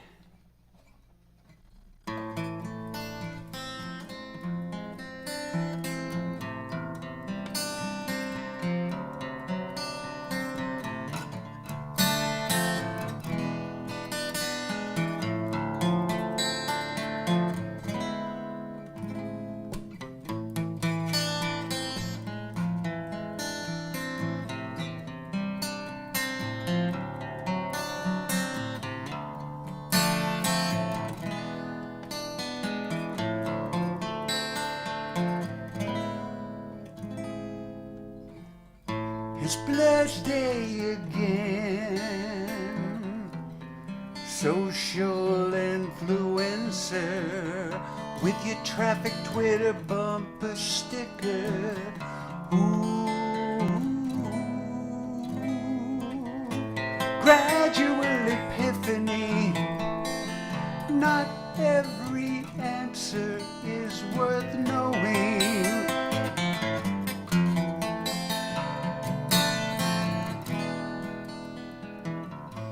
Don't confuse a path with a destination. Our destination.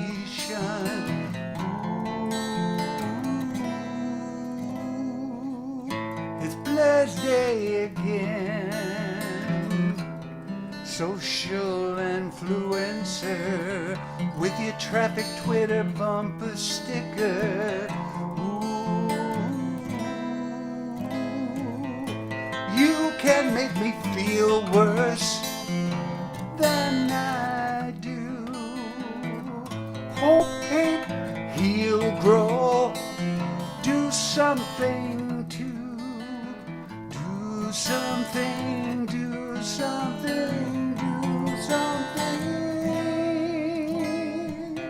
Charity wrapped in dignity, more than fair, fair and more. So none's enough for you, enough for you, enough of you. Oh.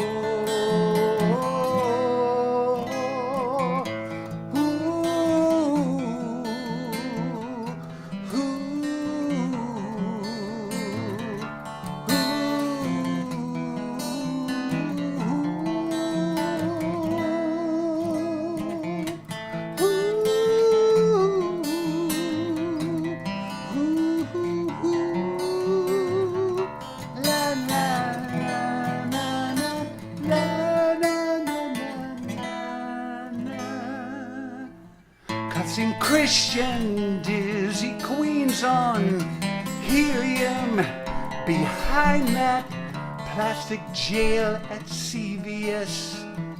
Trust me, bro, it's such a mess. Ooh,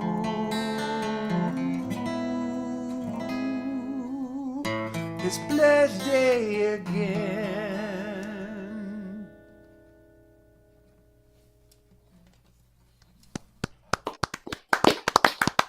Awesome, Rick. Thank you. Wow. Thank you so much, Jason. Not Jason. Thank you so much, Rick. I'm just jumping the gun here. Jason, take it away with Yeah, Rick. I will. And Rick, very intense and topical song, and great drama there. I want to say, what a wonderful voice you have. That's a really quite an instrument you've got there.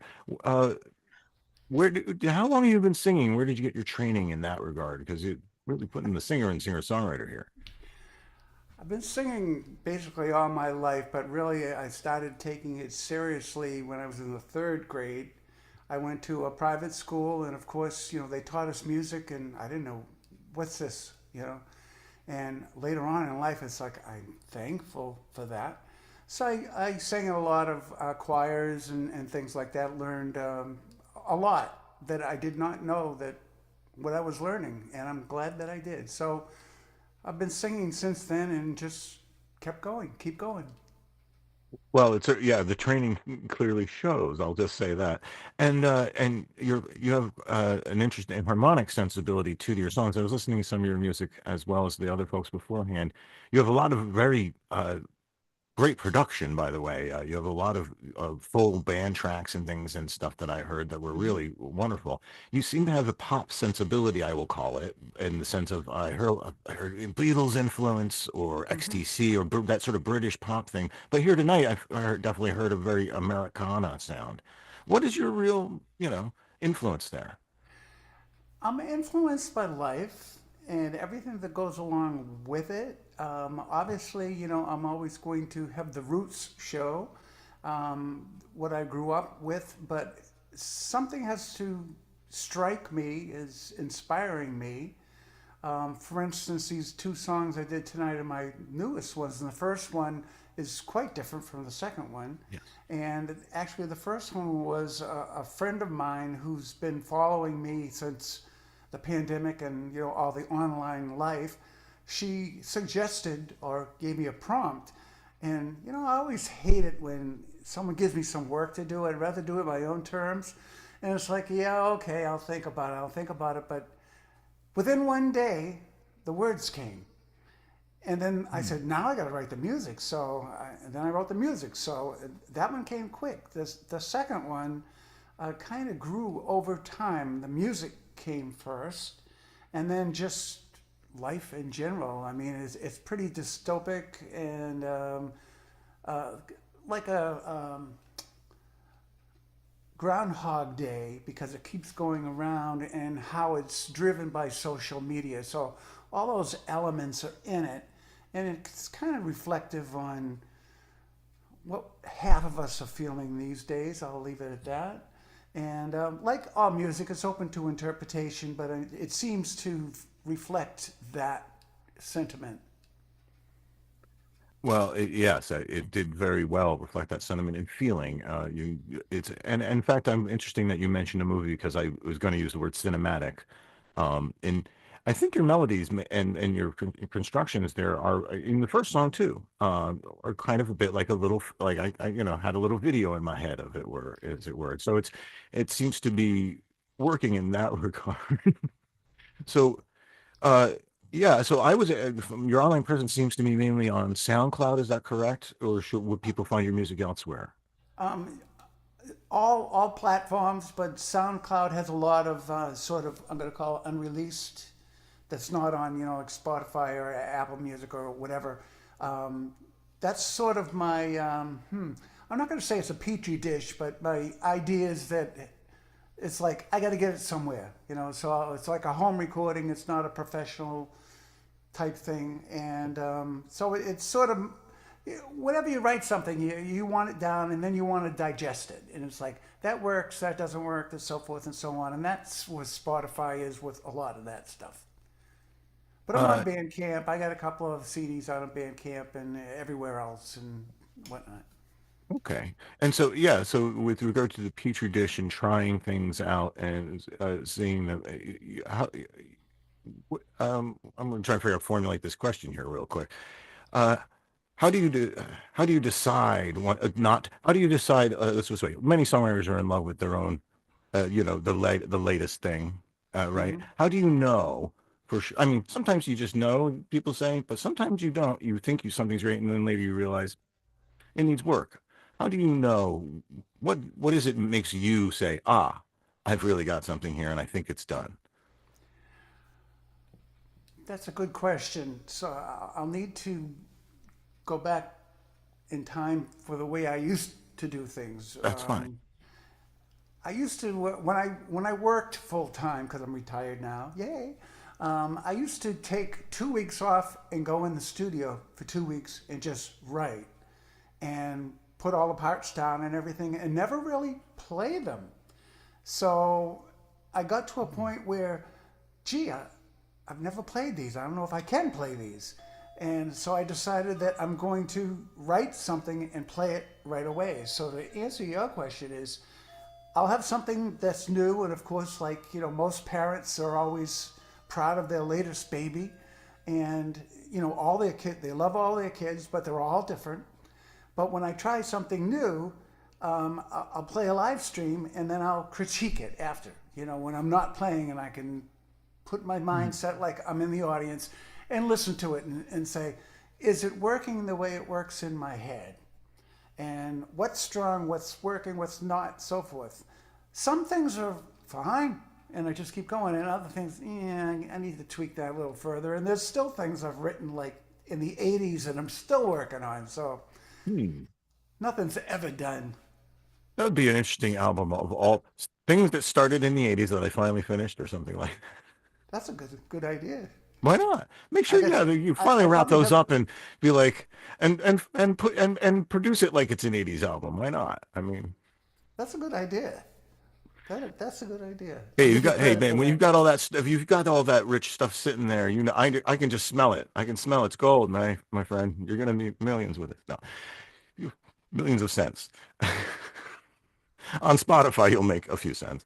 So anyway, thank you again, Rick, for sharing us the insight into how you do your stuff, and thank you for Thank sharing you. your music and your lovely voice. Thank you. Thank you very much. Wow, what a great show that has been, or this has been. I'd like to thank our performers quickly, one by one. Um, Maurice had to leave. We knew that at the get-go, but we could thank him anyway. Thank you, Maurice. Thank you, Tom Maynard. Thank you, Hallie Hammer, for trying really hard to get your sound right, if you're listening. Thank you, Joseph, Tom Cooney, Jim Pfeiffenberger, Teeyum Smith, and Ric Page.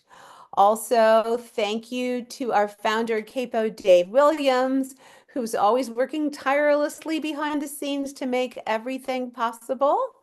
And thank you to our team today, which is Jason Baker, who did all the interviews, and Laura Bordowitz, who has been our engineer, really working well.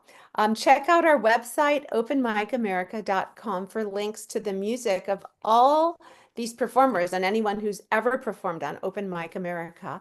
You can find archives of all the shows. And if you like the show, spread the word. Don't keep it a secret. You can download or print your own posters or t-shirts.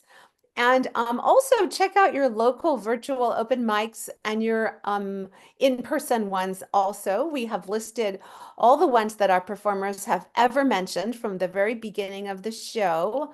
You can find that in the local open mics tab on your website. We're always here on the first and third Sundays of every month. So our next show will be the first Sunday in December, same time and same station. And so stay tuned for the next full lineup of the performers. And since Thanksgiving is coming up, I would like to say how grateful I am to everyone who plays on this show, is part of the hosting team, and to anyone who listens to it in the audience at home. Okay, so everybody mute yourselves and let us all wave goodbye. And I will say good night, America.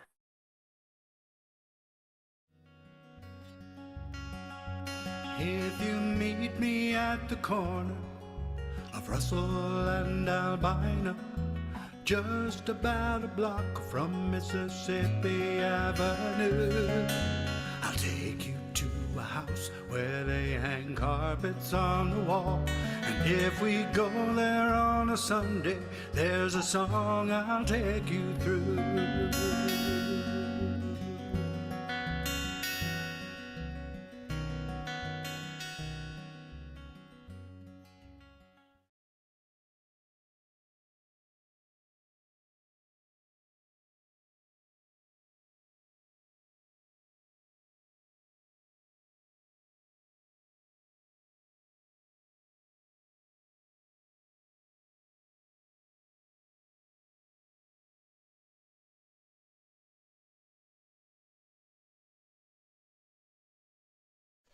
And we are